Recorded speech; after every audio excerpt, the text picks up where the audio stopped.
Very good morning, students. Again, we are here to discuss chapter number 4 of class 7th NCERT Geography section, Social Science. In this chapter, you will get information related to atmosphere. We are going to discuss about the composition of atmosphere. Then we will going to discuss about that structure of the atmosphere and about the insolation, about the weather and climate, how we can classify them into, and in the last chapter you will get information related to different pressure belts, and at last of the video we are going to also discuss the given exercise of your book. So let's start. So first we define what do you mean by atmosphere. The earth is surrounded by a huge blanket of air is called atmosphere. You all know, students, atmosphere is very essential for the earth. There is no atmosphere on the moon if we compare it with our earth. So what is the role of atmosphere? Let's start. So प्यारे बच्चों, आज हम देखते हैं कि जो air है, air आप देख रहे हैं, air is an essential part of atmosphere. So this is an essential characteristic of atmosphere, air. If we compare the atmosphere of other planets to the earth having a very good blanket of air which protect us from harmful factors. So all living beings on this earth depends on the atmosphere. For their survival, it provides us air we breathe, protect us from the harmful effect of the sun. जो atmosphere है वो हमें different harmful effect से बचाता है. तो सबसे पहले हम ये सोचें, ये जानें कि जो एटमॉस्फेयर वो करता क्या है हमें, जिसे वायुमंडल कहते हैं. वो एटमॉस्फेयर हमें हमारे सर्वाइवल के लिए, हम इस पृथ्वी पर रहते हैं, उस जीवन के लिए एटमॉस्फेयर बहुत ज़रूरी है. एक एटम का स्पेयर बना हुआ है. आप अपने लिथोस्फेयर से आप 10,000 किलोमीटर की हाइट पे जाएं तो वो क्या होगा, it is known as our atmosphere. वो एटमॉस्फेयर कहलाता है. और ये प्रोटेक्ट क्या करता है हमें from the harmful effect of sun rays. Generally आपको एक चीज़ और जानकारी दूं कि what is the average temperature of our atmosphere. So write down, पृथ्वी का एटमॉस्फेयर का जो एवरेज टेम्परेचर है वो 15 डिग्री सेंटीग्रेड है. ये एटमॉस्फेयर होने के कारण ये सूटेबल टेम्परेचर मेंटेन रहता है. अगर एटमॉस्फेयर नहीं होगा, if you compare the earth to the moon, moon पे अगर अपन देखें तो वहाँ पर एटमॉस्फेयर नहीं है, तो वहाँ पर काफ़ी वेरिएशन देखने को मिलता है. मॉर्निंग सनराइज के टाइम में -54 डिग्री सेंटीग्रेड टेम्परेचर होता है, नून के अंदर 274 डिग्री सेंटीग्रेड होता है, देन इवनिंग में 150 के आसपास होता है, एंड एट द मिडनाइट आप देखेंगे तो -150 डिग्री सेंटीग्रेड हो जाता है. तो काफ़ी वेरिएशन आप देखने को मिल रहा है हर टाइम में आपको. सो ऐसा अर्थ पे देखने को नहीं मिलता है. तो इसलिए उसका रीज़न क्या है, because we have a suitable atmosphere. हमारे पास क्या है, एक सूटेबल एटमॉस्फेयर है और वो हमारे सर्वाइवल के लिए बहुत ज़रूरी है. Next, coming to the first paragraph. With this blanket of protection, we would be baked alive by the heat of sun during the day and get frozen during night. So it is this mass of air that had made the temperature of the earth livable. So वही बात जो मैंने आपको बताई कि ये जो atmosphere है ये उस टेम्परेचर को मेंटेन करके रखता है और अर्थ को क्या बना के रखता है, लिवेबल बनाता है. Then we are going to discuss about the composition of the atmosphere. So my dear student, जब composition of air का question आता है तो आपको याद रखना है we have to write about the percentage of available different gases. Different gases के percentage को हमें mention करना है. What are the role of these gases? And after the gases we have to also write about the dust particles and the water vapors, because air, water vapors and dust particles, they combinedly being part of composition of the atmosphere. ये सभी composition of atmosphere के ही हिस्से होते हैं. So आप अपन इसमें next देखते हैं. तो जनरली एटमॉस्फेयर में जो मेजर गैसेस होती हैं वो आप जानते हैं कौन कौन सी मेजर गैसेस है. तो there are the 4 major gases, 4 important major gases है. First is nitrogen, then oxygen, then argon. Third one is the argon. Argon is the third important gas, and fourth is carbon dioxide. So write down their percentage also. Nitrogen 78.08%, then oxygen 20.95%, then argon 0.93%, then fourth carbon dioxide 0.03%. Generally ये जो percentage है, इस percentage को आपको याद रखना है. ये अदर कॉम्पिटिटिव एग्जाम्स में भी यही परसेंटेज का रोल पूछा जाता है. जनरली बुक में आपका जो गिवन है, नाइट्रोजन 78% है, राउंड ऑफ करके दिया हुआ है. ऑक्सीजन 21% है, जो मैंने 20.95% आपको बताया है. Argon is the third important gases, and the percentage, the largest percentage of inert gas available in our atmosphere is the argon. Its percentage is 0.93%. Then carbon dioxide 0.03%, and the rest remaining as the other gases. So all the 4 important gases, these are the 4 major gases. Last में आपके question भी पूछा गया है, write down the major gases, name of major gases and their importance. So in this paragraph we are going to discuss about the first, already we have discussed about their percentage, and then we are going to discuss about their characteristics also. So let's start. देखते हैं क्या क्या है इसमें. So आपकी book में जो लिखा हुआ है उसको पहला एक बार देख लेते हैं, देन उसको समराइज कर देता हूँ मैं. यहाँ पर है कि nitrogen and oxygen two major gases which make the bulk of the atmosphere. Carbon dioxide, helium, ozone, argon, hydrogen are the found in lesser quantity. मतलब जनरली देखिए मेजर गैसेस में हम नाम किसका लेंगे, 2 ही गैसेस का नाम बताएंगे. एक तो किसका बताएंगे, नाइट्रोजन का बताएंगे. सेकंड नंबर पे किसका बताएंगे, ऑक्सीजन का बताएंगे. ठीक है, ओके. सो ये मेजर गैसेस हैं. इसके अलावा क्या है, फिर आप थर्ड नंबर पे आर्गन का नाम बता सकते हो, फोर्थ नंबर पे कार्बन डाइऑक्साइड का नाम बता सकते हो. देन हीलियम है, ओजोन है, हाइड्रोजन है, ये लेसर क्वांटिटी में पाई जाती है. Apart from these the gases tiny dust particles are also present in the air. मैंने अभी आपको बताया था कि इसके अलावा क्या है, टाइनी डस्ट पार्टिकल्स भी अवेलेबल होते हैं, वो भी हमें ध्यान रखना है. टाइनी डस्ट पार्टिकल्स भी होते हैं, टाइनी डस्ट पार्टिकल्स होते हैं, उनको हमें ध्यान रखना है. सो टाइनी डस्ट पार्टिकल्स जो हैं उनका अपना रोल है. तो जनरली अपन सबसे पहले ये देखें, एक पाई डायग्राम आपको दिखा रखा है फिगर 4.1 में. In this pie diagram you will get the information related to different gases. So nitrogen is the most plentiful gas in the air.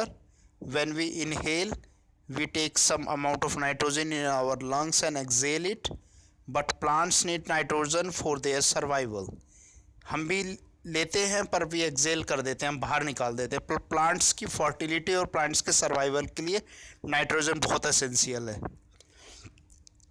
They can not take nitrogen directly from the air. Bacteria that live in the soil and the roots of some plant take nitrogen from the air and change it from form so that the plant can use it. तो generally हम इस paragraph से ये information आपको मिल रही है कि nitrogen जो है वो ह्यूमन के लिए इतना एसेंशियल नहीं है. वो सबसे ज़्यादा रोल किसके लिए, प्लांट्स के लिए है.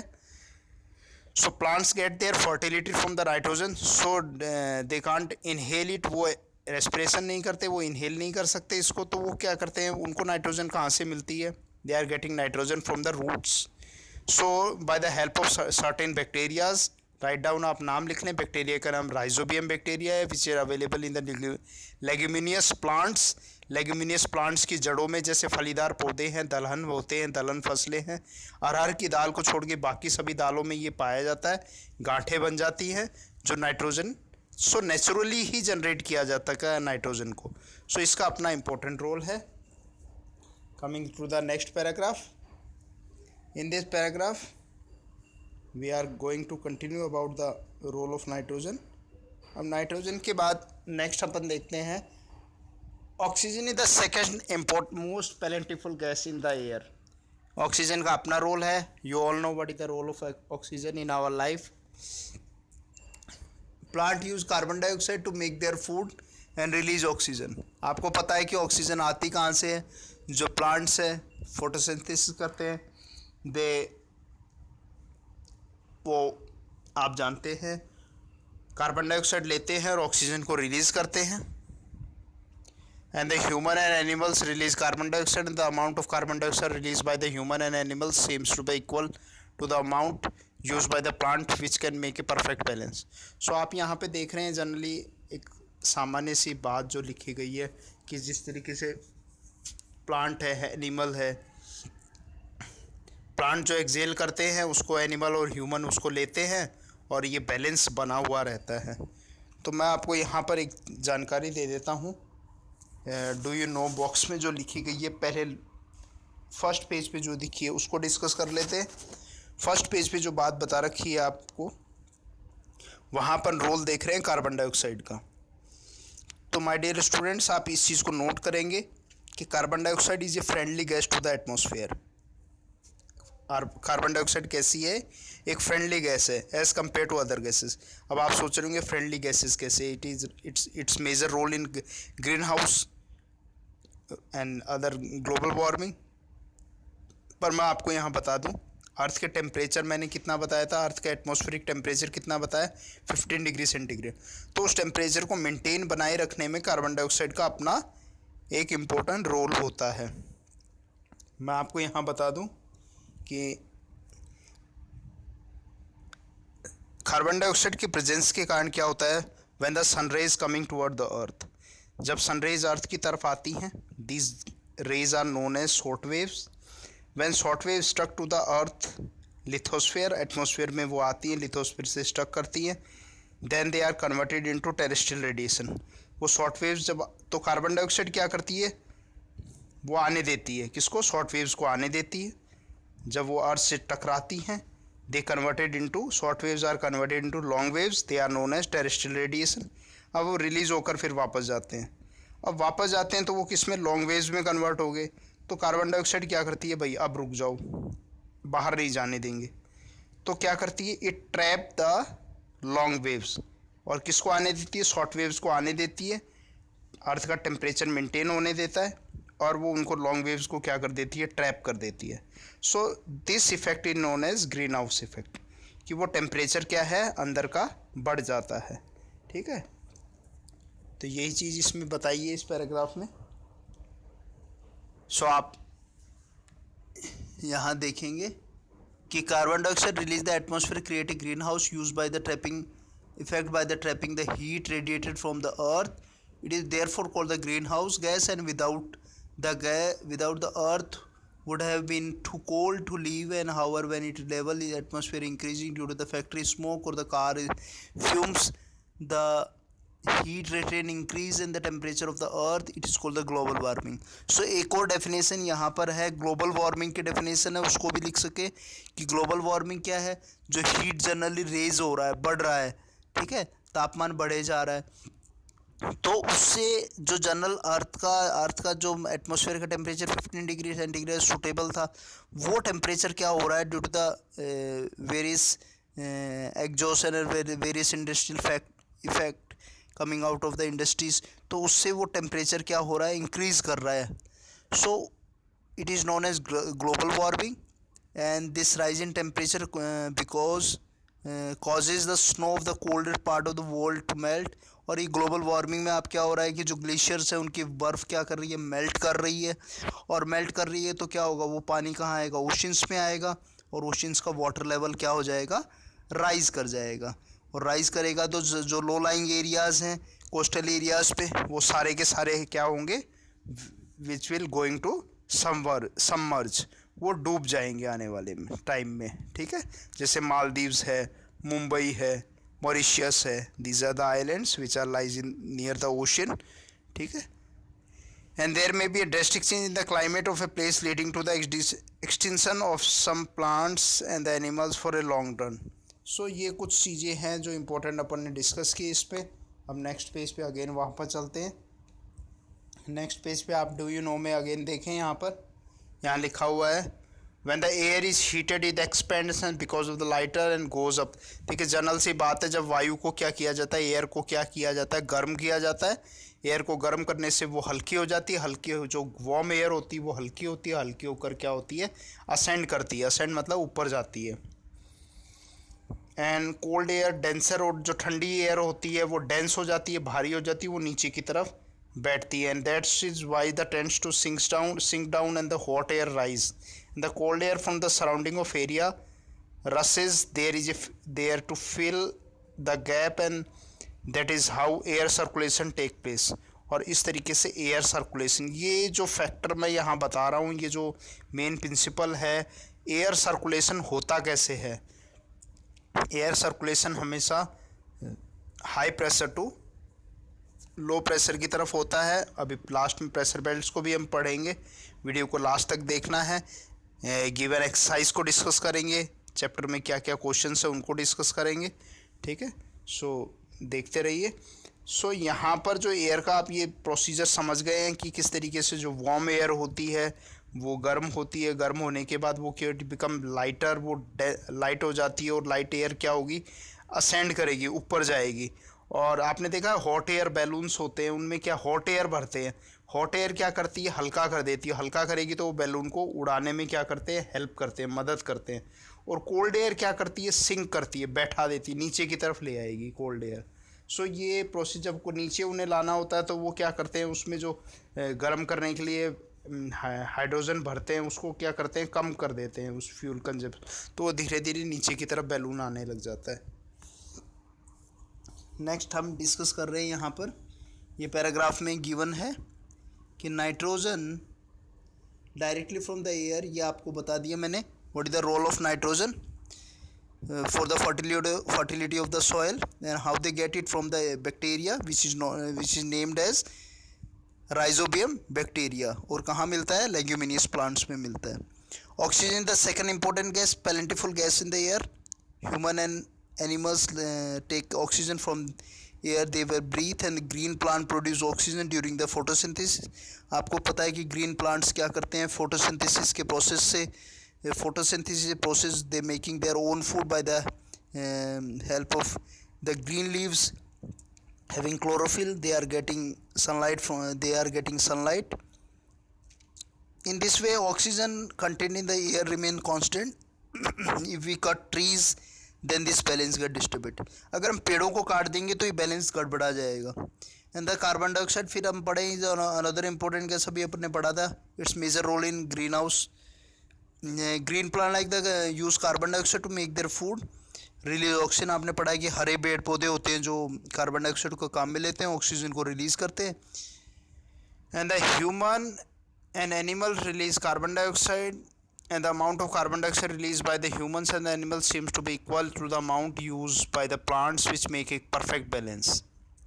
However, the balance is upsetted by burning fuels such as the coal and the oil and the other billions of tons of carbon dioxide into the atmosphere each year। As a result, the increase in the volume of carbon dioxide is affecting the earth weather and the climate। So ये आप newspaper cuttings कुछ देख रहे हैं, the newspaper cuttings reflect that the role of carbon dioxide in global warming। But generally उसके साथ साथ ये असेंशियल भी है अर्थ के लिए कि उसके टेम्परेचर को मेंटेन करता है। पर धीरे धीरे हम कार्बन इमिशन वगैरह को अगर कम कर देंगे तो ग्लोबल वार्मिंग को हम क्या कर सकते हैं, कम कर सकते हैं उसको। सो ये डिपेंड्स किस पे करता है, हम पे, ह्यूमंस पे डिपेंड करता है कि how we become friendly to the earth, we are using how we become friendly. So कम से कम हम क्या करें, फोसिल फ्यूल्स वगैरह का यूज़ करना कम करें। जो कन्वेक्शनल सोर्सेज हैं, कोल है, पेट्रोल है, डीजल है, इनको कम करें। इसकी जगह जो non convectional sources, solar energy, wind energy है, वो हाइड्रो इलेक्ट्रिसिटी है, ये एनर्जी इसको काम में ले सकते हैं हम ज़्यादा। Coming to the next page, in this paragraph you will get information related to the structure of the atmosphere. Structure की बात करेंगे। जब स्ट्रक्चर की बात आती है, it means we are getting information related to the layers. Layers के बारे में जानेंगे। तो लेयर्स कौन कौन सी है, स्टार्ट करें अगर हम लिथोस्फेयर से स्टार्ट करते हैं तो जनरली से आप इसका एक ऑर्डर याद कर सकते हैं, TSMIE, ठीक है। T for troposphere, S for stratosphere, then mesosphere, then ionosphere. Ionosphere is part of thermosphere, and the last one is the exosphere. ठीक है, these are the important layers. And in this paragraph you will get accurate and some characteristics which are related to structure of the atmosphere. So let's start. क्या है यहाँ per hour atmosphere, जो generally आपको पढ़ के बता देता हूँ कि 5 लेयर्स का बारे में बताया गया है। कौन कौन सी हैं, troposphere, stratosphere, mesosphere, thermosphere and exosphere. यहाँ बुक में आपके थर्मोस्फेयर लिखा है, और थर्मोस्फेयर में अदर बुक्स में आप देखेंगे तो थर्मोस्फेयर की जगह क्या लिखा होगा, आयनोस्फेयर। तो जो थर्मोस्फेयर है उसी का पार्ट क्या है, आयनोस्फेयर है। आयनिक इफेक्ट के कारण वहाँ टेम्परेचर क्या होता है, बहुत ज़्यादा हो जाता है।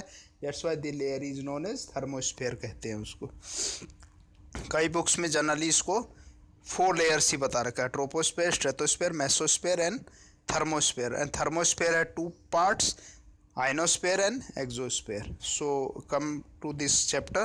First, troposphere. This layer is the most important layer of the atmosphere. Height कितनी बताइए, एवरेज हाइट बताइए 13 kilometres. And the air we breathe exist here, and almost all the weather phenomenas like the rain, fog, hail storming occurs in this air. So आपको यहाँ पर बता दूँ कि इसकी मेजर कैरेक्टरिस्टिक्स क्या हैं। जनरली यहाँ बुक में तो आपको लिखी है, पर अपन बेसिकली कुछ कॉम्पिटिटिव एग्जाम्स के पर्पज से भी इसको याद करेंगे। तो जनरली आप लिख लीजिए, एटमॉस्फेयर जो ट्रोपोस्फेयर है, सबसे पहले इसकी हाइट एट द इक्वेटर कितनी है, 18 kilometre. Height at the poles कितनी है, 8 किलोमीटर्स है। थोड़ा सा इसको अगेन क्लियर कर लीजिए। Height at the equator 8 kilometre, height at the again same सही है, height at the equator 18 kilometre, height at the poles 8 kilometres, and the height at over India 16 kilometre. Okay, right down, ठीक है, clear. Next इसमें एक और important characteristics है, NLR के बारे में डिस्कस करते हैं। NLR क्या होता है, एज वी को हायर टेम्परेचर विल रिड्यूस, यानी कि एज वी को हायर, जैसे जैसे हम ऊपर जाएंगे टेम्परेचर क्या होता जाएगा, रिड्यूस होता जाएगा, कम होता जाएगा। This is known as normal lapse rate. हम पहाड़ों पे जाते हैं तो टेम्परेचर क्या होता है, कम होता चला जाता है ना। हिली एरियाज़ पे टेम्परेचर क्या है, हिल स्टेशंस पे कम होता है generally as compare to the plain area. Plain area से कंपेयर करते हैं तो उससे ये टेम्परेचर क्या होता है, कम होता है। सो इसको नॉर्मल लैप्स रेट कहते हैं। नेक्स्ट, इसी लेयर के अंदर theatre of all weather phenomena, weather related जितने फेनोमेनाज होते हैं, जैसे रेनफॉल का है, अकरेंस है, हेल स्टॉर्मिंग है, थंडरिंग है, क्लाउड ब्रस्ट है, all this activity taken place in this layer. And then this layer एक मार्जिनल इसकी बाउंड्री होती है जो ट्रोपोपोज कहलाती है। आप पिक्चर में देख रहे हैं, फिगर 4.2 में आप देख रहे हैं troposphere, then tropopause, stratosphere, stratopause, mesosphere, mesopause, then thermosphere and exosphere. तो पोज कितने हैं यहाँ पर, there are 3 pause, tropopause, stratopause and mesopause. Pause क्या होता है, जनरली आपने देखा होगा टीवी में एक बटन होता है, रिमोट में एक बटन होता है जो पोज मतलब रोक देता है कुछ समय। It means there is some change किस चीज़ का है, change in temperature and pressure. को टेम्परेचर और प्रेशर का चेंज होता है, तो उसको यहाँ पर रोकने की एक लेयर क्या बना दी। It means we can say it act as a boundary. ये बाउंड्री का काम करता है किसका, ट्रोपोस्फेयर स्ट्रेटोस्फेयर के बीच में एक बाउंड्री क्या, ट्रोपोपोज हो गई। स्ट्रेटोस्फेयर मेसोस्फेयर के बाद स्ट्रेटोपोज हो गई, स्ट्रेटोपोज और थर्मोस्फेयर के बीच में क्या मेसोपोज हो गई। तो पोज कितने हो गए, देयर आर 3 पोज, ओके, और कोई खास इसमें बात नहीं है। देन एक जेट स्ट्रीम्स के बारे में है। Jet streams are the highly speedy spiral winds which lies in the troposphere at the height of 12 kilometres, their major role in the origin of Indian monsoon, okay, ये फर्दर classes में पढ़ेंगे। आगे है स्ट्रेटोस्फेयर को देख रहे हैं। तो जनरली एक मैं हाइट का क्लासिफिकेशन और बता देता हूँ। वैसे के लिए 4.2 में आप ये चार्ट में देख ही रहे हैं, यहाँ पर भी बताया। ट्रोपोस्फेयर जो है उसकी हाइट 0 to 20 किलोमीटर है, जैसा कि आपको पहले भी बताया कि 8 किलोमीटर हाइट कहाँ पर है, पोल्स पे है, 18 किलोमीटर इक्वेटर पे है, एंड 16 किलोमीटर हाइट कहाँ पर है, इंडिया के पास इसकी हाइट है। स्ट्रेटोस्फेयर की जो हाइट हो गई वो 20 to 50 किलोमीटर हो गई, मेसोस्फेयर की हाइट 50 to 80 किलोमीटर होगी, थर्मोस्फेयर की हाइट 80 to 640 किलोमीटर हो गई, एंड एक्सोस्फेयर की हाइट कितनी हो गई, अबव 640 किलोमीटर। ये जनरल एक क्लासिफिकेशन है, एनसीईआरटी 11th क्लास में भी इस तरीके से गिवन है। स्ट्रेटोस्फेयर की खास बातें देखेंगे। About the troposphere like the stratosphere extend up to the height of 50 kilometre and this the layer almost free from the all weather phenomenas.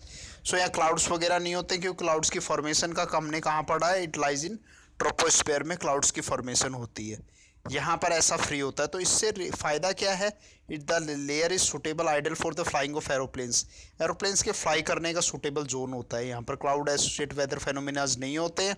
So one important feature of the stratosphere is that it contain the layer of ozone gas, एक ozone layer और पाई जाती है। Ozone layer life supporting layer है, it protect from the harmful ultraviolet rays which are coming from the sun से harmful ultraviolet raise होती हैं जिनसे ये प्रोटेक्ट करता है हमें।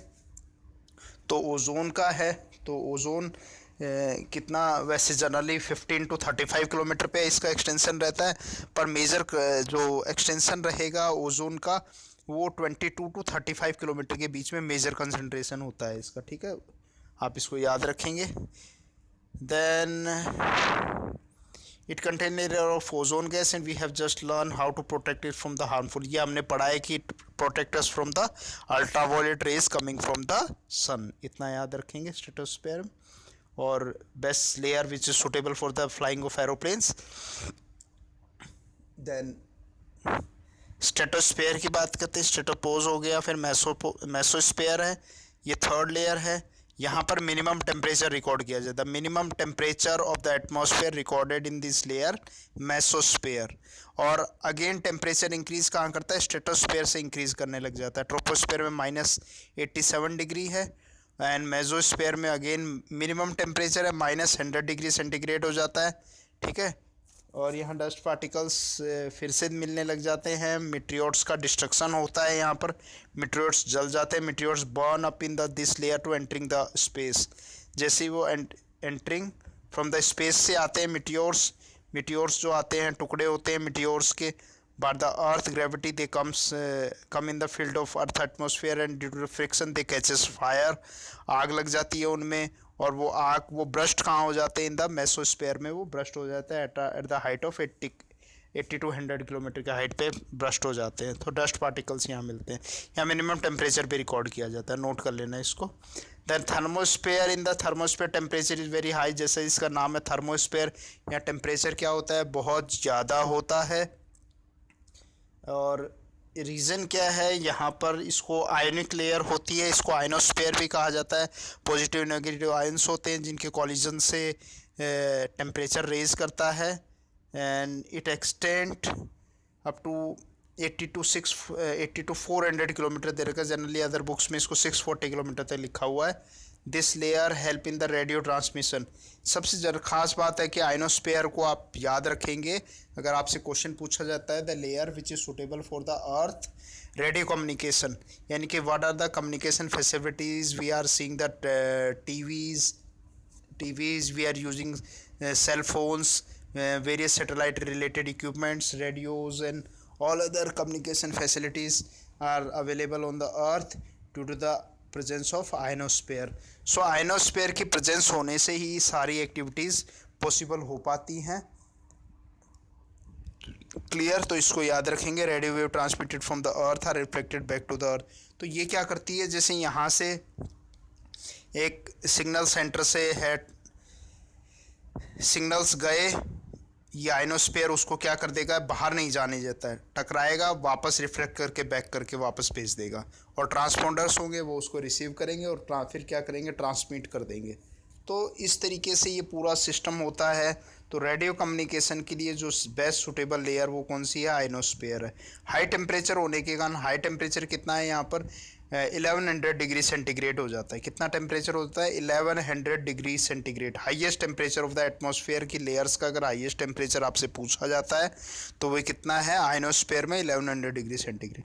Then last one layer is exosphere. Last layer कौन सी है, एक्सोस्फेयर कहलाती है। लास्ट लेयर जो है वो एक्सोस्फेयर है। Exosphere the upper most layer of the atmosphere, it is known as exosphere and this layer is very thin layer and light gas like helium hydrogen floating in the. ये exosphere बाहर की layer है, बिल्कुल बाहर वाली है। इसके बारे में इतनी इन्फॉर्मेशन अभी हमें है नहीं अवेलेबल। और इसमें generally it consist of the atomic molecular layer of the light gases, जैसे हाइड्रोजन, हीलियम है, ऑक्सीजन है। इनकी एटॉमिक मॉलिक्यूलर लेयर्स पाई जाती हैं जो हाइट पे ऊपर पाई जाती है। अप टू 10,000 किलोमीटर तक है एटमॉस्फेयर, ये अपन ने पढ़ा। अब कुछ अपन बेसिक चीज़ें और देख रहे हैं। Let's do for a 10 days note down the weather report of the local newspaper from the newspaper and observe the change in occurring the weather. अब आजकल आप देख रहे हैं कि जनरली 23 सितंबर से ऑटम सीजन स्टार्ट हो गया था और अब हम देख रहे हैं कि जो नाइट्स हैं वो जो ड्यूरेशन ऑफ डे टाइम है वो कम हो रहा है और नाइट का ड्यूरेशन क्या हो रहा है, बढ़ रहा है। और आपने देखा है टेम्परेचर, जो इंसोलेशन है सन से, जो इंसोलेशन होता है वो भी हमें क्या हो रहा है, कम मिल रहा है। तो आप देख रहे हैं there is variation in temperature, तापमान में भी हमें क्या है, कमी देखने को मिल रही है। तापमान के अंदर भी क्या है, कुछ अंतर देखने को हमें मिल रहा है। तो जनरली यहाँ पर अपन याद देखेंगे कि how we can differentiate the weather and the climate. So आप नोट कर लें, day to day phenomena is known as weather. Day to day phenomena कि आज का जैसे मॉर्निंग में सनी था, देन इवनिंग में क्लाउडी हो गया, ठीक है, उसके बाद में इट में बी रेन। तो ये क्या है, generally we can say it is define in our words, it is a weather. But what do you mean by climate? It means in the climate can be defined as a average of 35 atmospheric data, 35 years atmospheric data is known as climate. अगर हम 35 साल का एक atmospheric data का weather की report लें, उसमें sun का इंसोलेशन दे, टेम्परेचर लें, विंड स्पीड लें, ह्यूमिडिटी लें और जनरली उसको असेंबल करें और from a record of 35 year to 40 year उसके डेटा को अगर हम ऐड करते हैं, रिकॉर्ड करते हैं, तो it is known as climate of a place. वो एक जगह का क्या कहलाएगा, वो उसका क्लाइमेट में हम डिफाइन कर सकते हैं। तो यहाँ देखते हैं weather and climate. It going to be rain today, आज बारिश होने वाली है। Will it be bright or sunny today? How many times have the heard from the enthusiast cricket fans speculating the fate of one day match? कई बार आपने cricket देखते हुए देखा भाई आज बारिश होने वाली है, मैच पे पानी फिर जाएगा और इस तरीके से है। तो it imagine our body to be radio and the mind to its speaker whether it's sometimes fiddles with the control knobs whether is this hour to hour day to day conditions of the atmosphere। तो आप समझ गए कि weather क्या है, day to day phenomena है। Are to are जो changes होते हैं उसको वेदर कर सकते हैं। बट यहाँ पर जो क्लाइमेट होता है, pleasant breezy weather makes one cheerful, even plans for an outgoing weather can change dramatically day to day. However, the average weather condition of a place for a longer period of a time represent the climate. यानी कि the average atmospheric conditions for a longer time, यानी कि weather की conditions को हम क्या करें, record करें for the longer time, then we will say it is the climate of a place. वो उसका climate कहलाएगा, okay? और day to day phenomena क्या कहलाएगा, it is known as weather, okay? So now अब इसके एलिमेंट्स की डिस्कस कर रहे हैं। कुछ इसके फैक्टर्स होते हैं जो वेदर को और क्लाइमेट को बनाने में रोल होता है। सबसे पहले we are going to discuss about the temperature. तो टेम्परेचर की यहाँ पर बात करते हैं तो the earth is getting temperature from single source, you all know it is sun. कहाँ से मिल रहा है? सन से हमें टेम्परेचर मिल रहा है। And temperature you feel every day, the temperature of the atmosphere, the degree of hotness and the cold. So how we can define the temperature? Temperature is degree of coldness and the hotness. यही temperature कहलाता है, गर्म या ठंडा होना। So an important factor influence the distribution of temperature of is insolation. So insolation we can define it incoming solar radiation, in SOL, incoming solar radiation, and the coming incoming solar radiation energy interrupted by the earth, यानी कि single source is the sun, we are getting energy from the sun.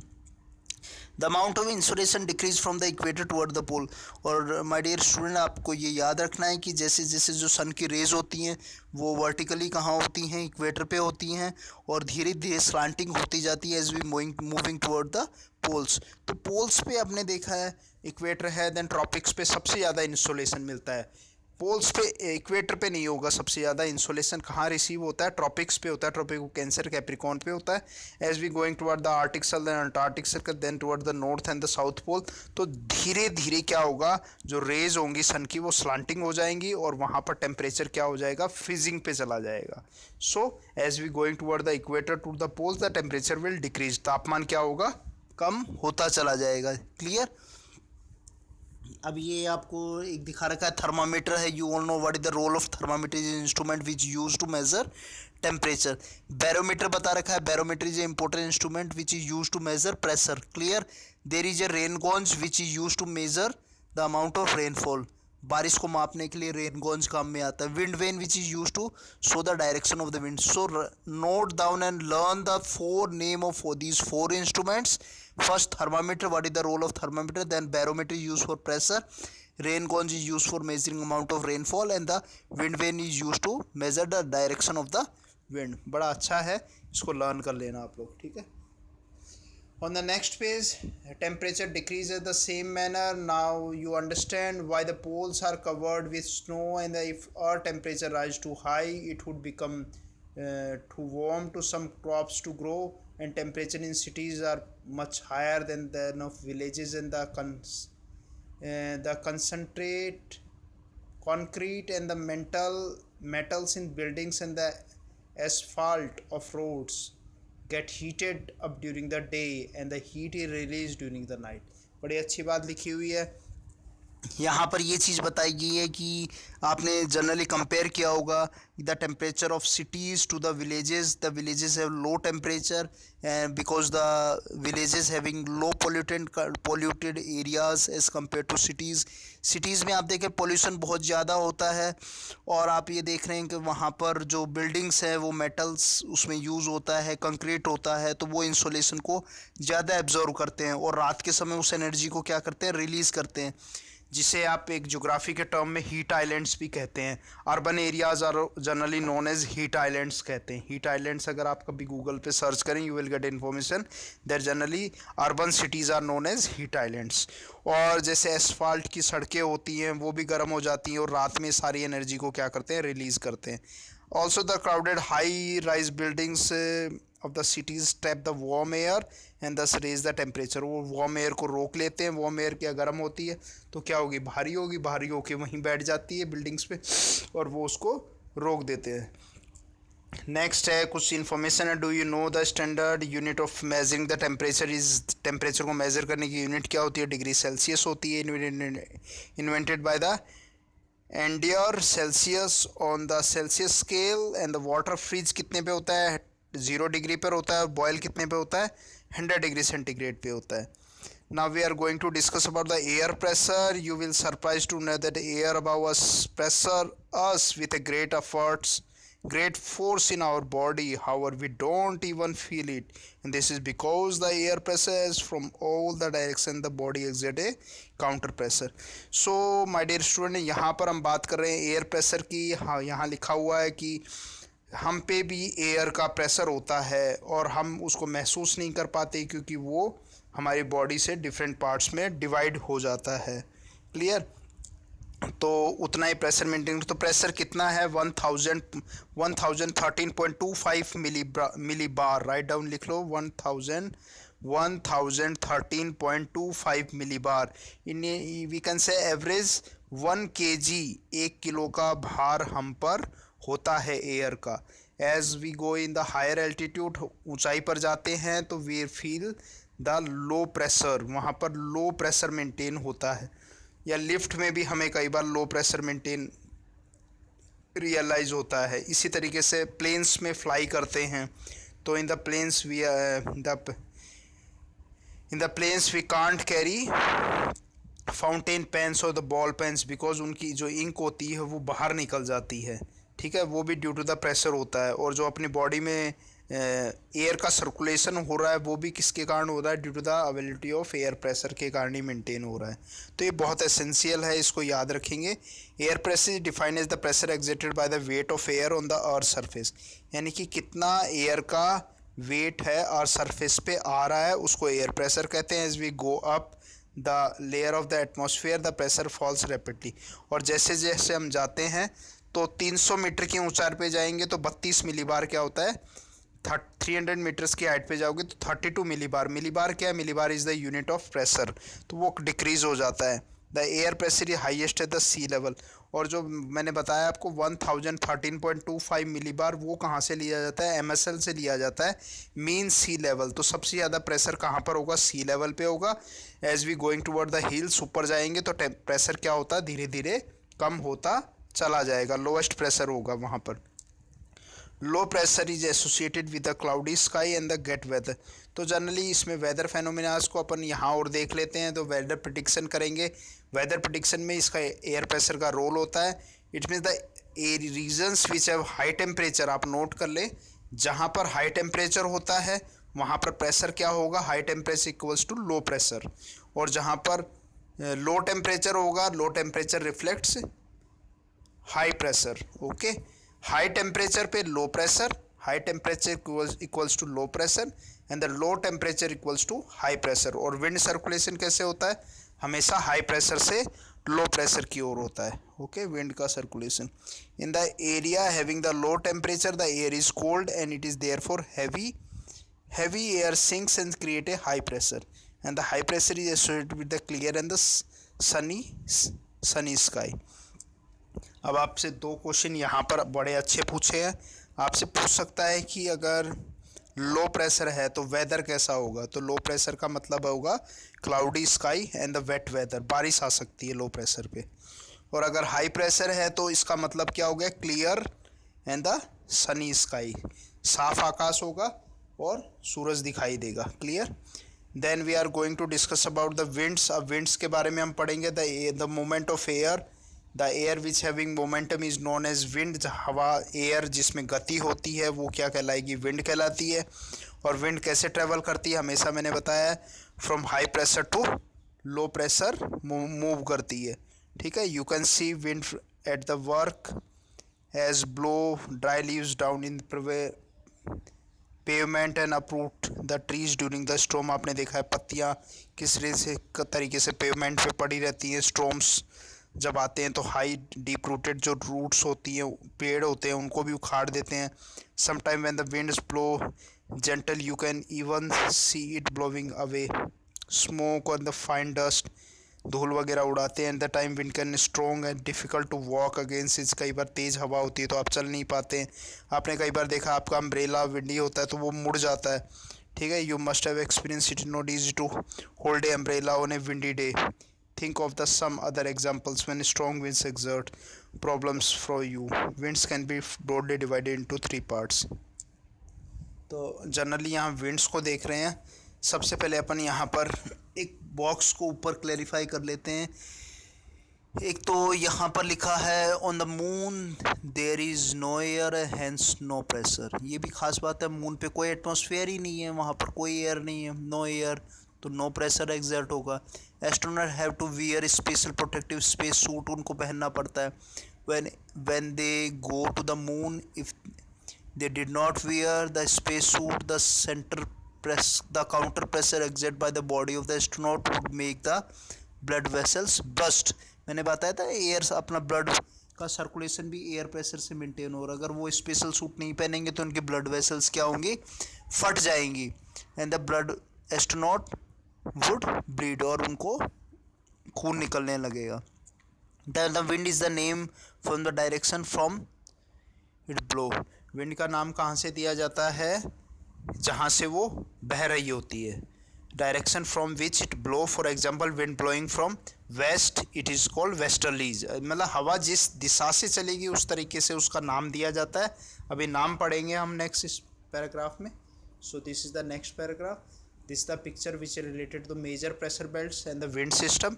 Major pressure belts को पढ़ेंगे, further class में इस पर detail study करेंगे। तो generally आप यहाँ पर इतना याद रखेंगे कि विंड सर्कुलेट कैसे होती है। Wind always circulate from the high pressure to the low pressure. Wind कहाँ से होती है, हाई प्रेशर से लो प्रेशर की तरफ सर्कुलेट होती है, तो इसको याद आपको रखना है। और हाई प्रेशर कहाँ पर, मैंने क्या बताया था, high temperature equals to low pressure, high temperature low pressure, low temperature high pressure, इस चीज़ को याद रखना है। सो यहाँ पर जनरली जो क्लासिफिकेशन दिया गया है वो क्लासिफिकेशन आपको दिया गया है 3 विंड्स का दिया गया है। परमानेंट विंड्स होती हैं the trade wind, westerly, easterlies are the permanent winds, they blow constantly throughout the year in the particular direction. तो सबसे पहले परमानेंट विंड्स कह सकते हैं, जियोस्ट्रॉपिक विंड्स कह सकते हैं, प्लेनेटरी विंड्स कह सकते हैं। मतलब जो अर्थ के रोटेशन वेस्ट टू ईस्ट, जो अर्थ का रोटेशन है उसी रोटेशन के साथ थ्रू आउट द ईयर इनका direction, they never change the their direction, that's why they are known as permanent winds. इन्हें परमानेंट विंड्स कहा जाता है। तो एग्जांपल क्या याद करेंगे, ट्रेड विंड है। ट्रेड विंड कहाँ पर है, सबसे पहले इक्वेटर के पास तो क्या है, डोल्ड्रम है, नो एयर बेल्ट कहते हैं उसको। देन ट्रॉपिक्स पे क्या आएगा, ट्रेड विंड। थोड़ा ट्रॉपिक्स से ऊपर चलेंगे तो वहाँ आएगा वेस्टर्लीज, वेस्टर्लीज से ऊपर चलेंगे पोल्स की तो आर्टिक से ऊपर तो वहाँ पर आएंगी पोलार ईस्टर्लीज, ठीक है। देन है सीजनल विंड्स का बता रखा है, the winds they change their direction from season to season.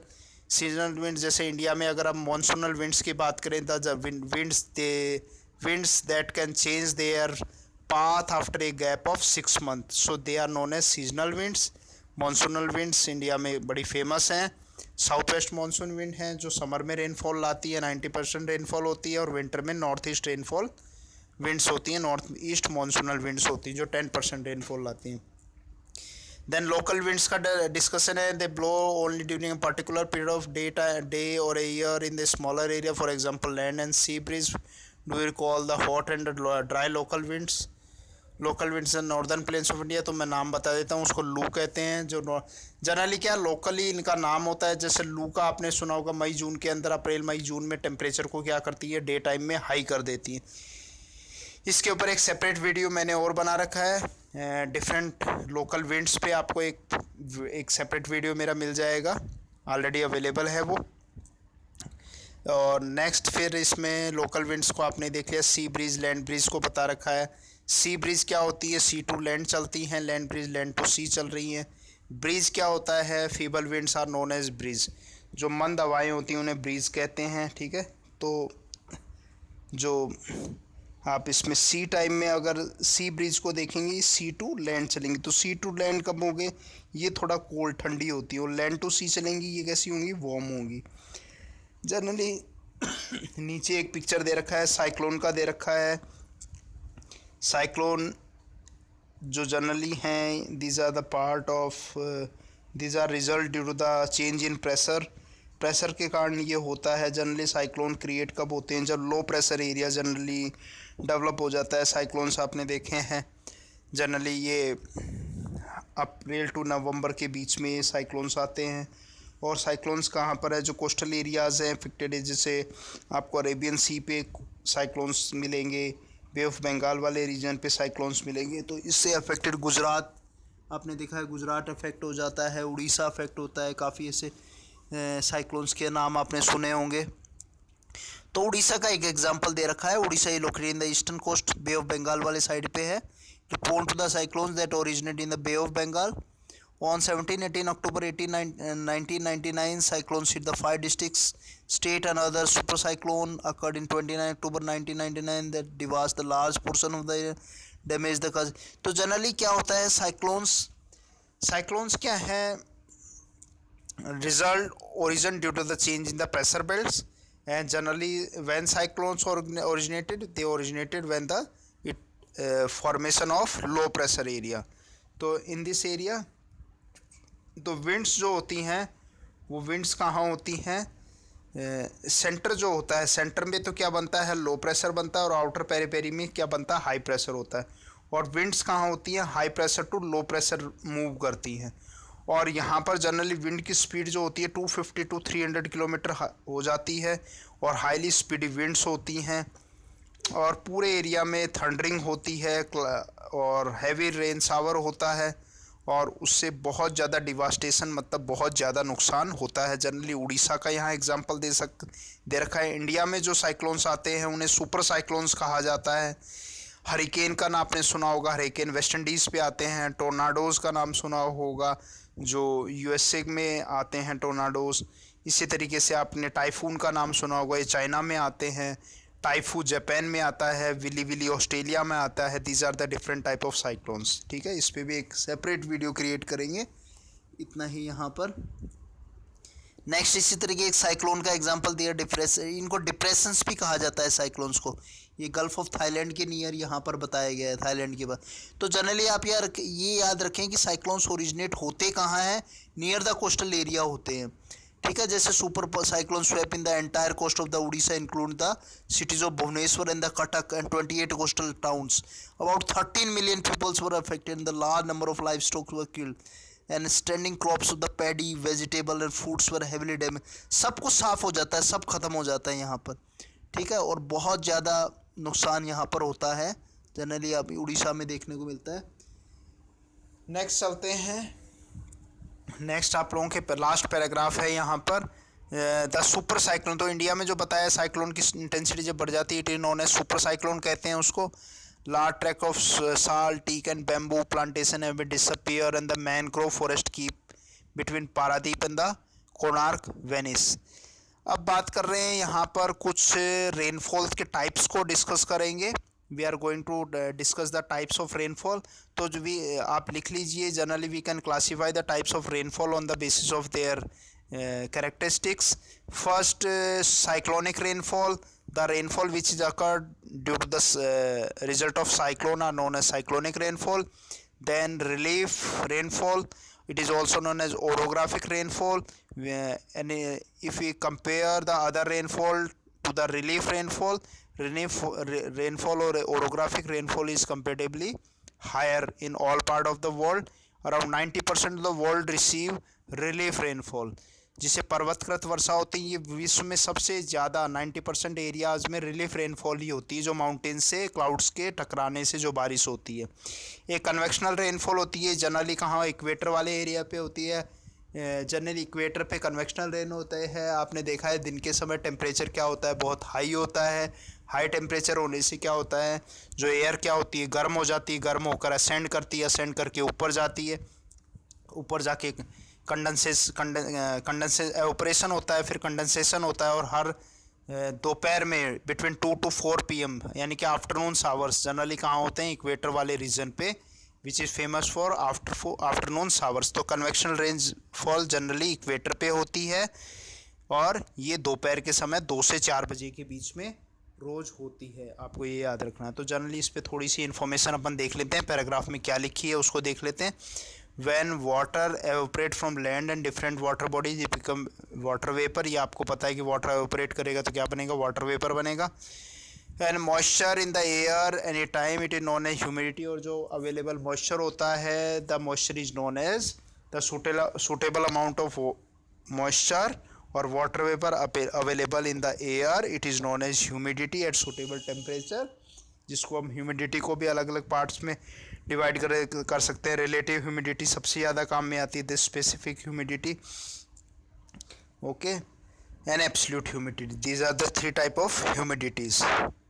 तो ह्यूमिड डे में आपने देखा है clothes take longer time to dry and sweat our body does not evaporate easily makes us feel very uncomfortable. यानी कई बार आपने देखा humid area humid हो जाता है, कोस्टल एरियाज़ पे आप जाओगे बड़ा ह्यूमिड नज़र आएगा आपको। और जब रेनफॉल हो जाती है और कपड़े वगैरह नहीं सूखते हैं, बहुत आपको डैम्पनेस चिपचिपाहट महसूस होती है, तो वो it is known as humidity.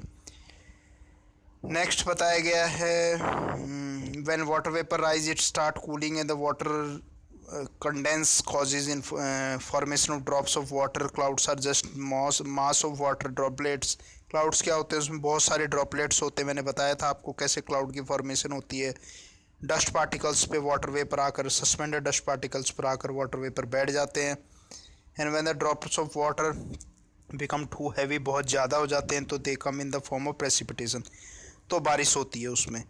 Precipitation this come down in the earth in the liquid called rain. जो प्रेसिपिटेशन होता है जिसको वर्षण कहते हैं, उसी का एक पार्ट क्या है, रेन है. जब हैवी हो जाते हैं तो वो नीचे की तरफ आते हैं, ड्यू टू ग्रेविटी रेनफॉल होती है. ओके इसके बाद नेक्स्ट है the most of the ground water comes from rain water and the water plants help preserve the water and the some trees on the hillsides are cut. Rainwater flows down the bare mountains and can cause the flooding of low-lying areas.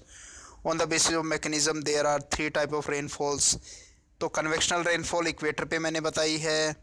Next orographic rainfall है जो mountain barrier से टकराकर होती है, 90% होती है सबसे ज़्यादा ये रेनफॉल होती है ओरोग्राफिक. जैसे एक एग्जांपल आपको बता दूँ, राजस्थान के अंदर वेस्टर्न राजस्थान में ड्राई रहता है क्योंकि अरावली की सेप है. जो monsoonal rains south west monsoon की जो है पाथ है वो अरावली के पैरेलल चला जाता है. That's why the western Rajasthan receive low rainfall. एक और एग्जांपल ले सकते हैं, साउथ वेस्ट मानसून इंडिया में एंटर कहाँ से होता है, केरल से एंटर होता है. तो केरल के पास नीलगिरी हिल्स के पास ये हैवी रेनफॉल करता है, मालाबार कोस्ट के पास.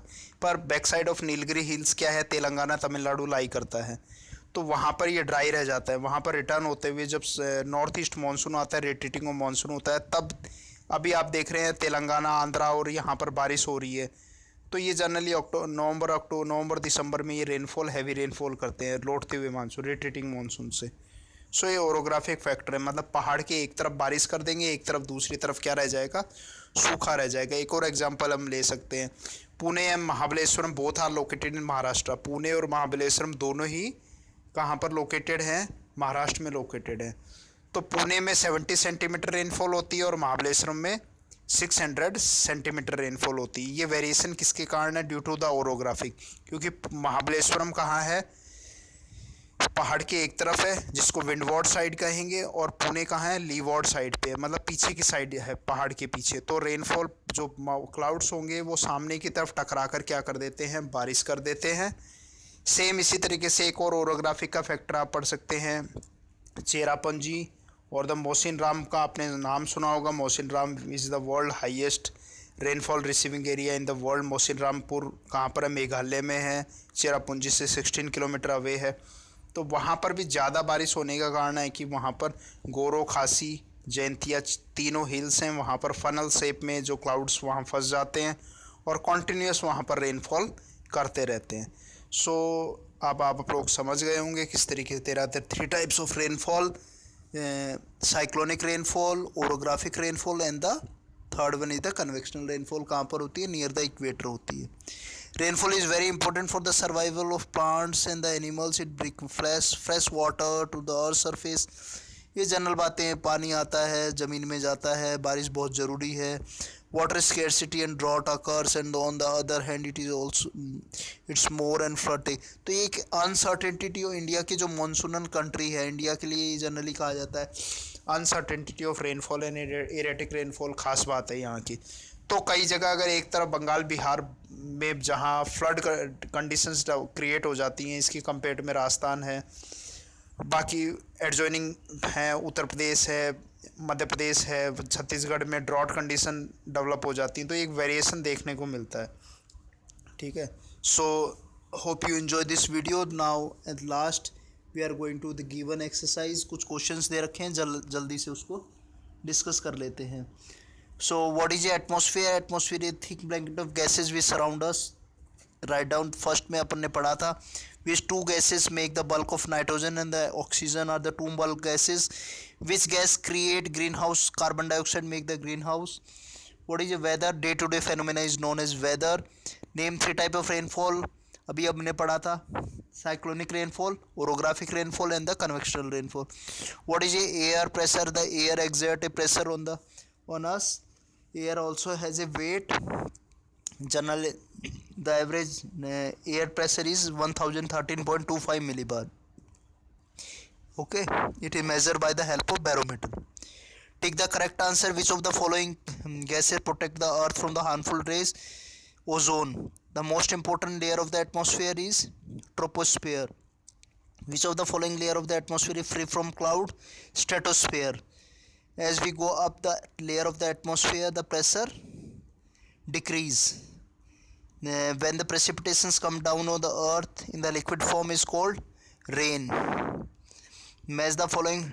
Trade wind are the permanent winds, Lu is the local wind, monsoon is the seasonal wind, and wind is a horizontal movement of the air. ठीक है. Give reason. Wet clothes take longer time and dry on a humid day, because in the humid time the air water droplets are available in the air and they restrict the process of evaporation. वो उसको रोक देते हैं. Temperature उस समय क्या होता है, लो होता है. The amount of insolation decrease from equator toward the pole, because as we are getting insolation from the sun, and on the equator we are getting vertical rays, and we are going toward the poles, the rays become slanting, and due to the slanting rays the temperature also become decrease. So as we going toward the equator toward the pole, the temperature will certainly decrease. For the fun में हम यहाँ exercise देख रहे हैं. Solve the cross puzzle. पहले भी अपन ने इसको किया था. सो यहाँ पर एक्रॉस है. डाउन में हम देखेंगे. यहाँ पर है, सबसे पहले एक्रॉस में देख रहे हैं. An Indian tree having extra ordinary quality of providing oxygen from the clock. तो 6 नंबर पे आप क्या लिखेंगे, नाम इसका लिख सकते हैं. 6 नंबर पे एक्रॉस में देखना है हमें. Banyan tree. Okay. Gas present in the atmosphere occupying 0.3% of the volume, carbon dioxide. Outermost layer of the atmosphere, exosphere. Mixture of many gases. Mixture of many gases. Okay. Life giving gas, oxygen, air in motion, wind. The Indian tree valued high for medical purpose. ठीक है. BECIL लिख सकते हो. ठीक है. And gas protecting us from the harmful sun rays, ozone. Low pressure area. ठीक है. लो pressure area cyclone लिख सकते हो. साइक्लोन लिख सकते हो लो प्रेशर एरिया. डाउन में है amount of water vapour in air, humidity, condensation of water vapour around the dust particles in the atmosphere, cloud formation होती है उसकी. ठीक है. An example of local wind blowing in the summer, loo. Short term change in the atmosphere, short term change in the it is known as weather. Precipitation is liquid form of rain. Blanket of air around the atmosphere. The instrument to major pressure, barometer. Incoming solar radiation, insolation. Reduce visibility in the winter due to fog. Fog आ जाएगा इसमें. And next देखते हैं यहाँ पर. Next जो है last है. It is dash time when the sun is over heated. It is noon time when sun is over heated. ठीक है. नून में होता है ये. ने make a weather calendar from the 1 week. Use the picture और symbols of sun different time of weather. You can use more.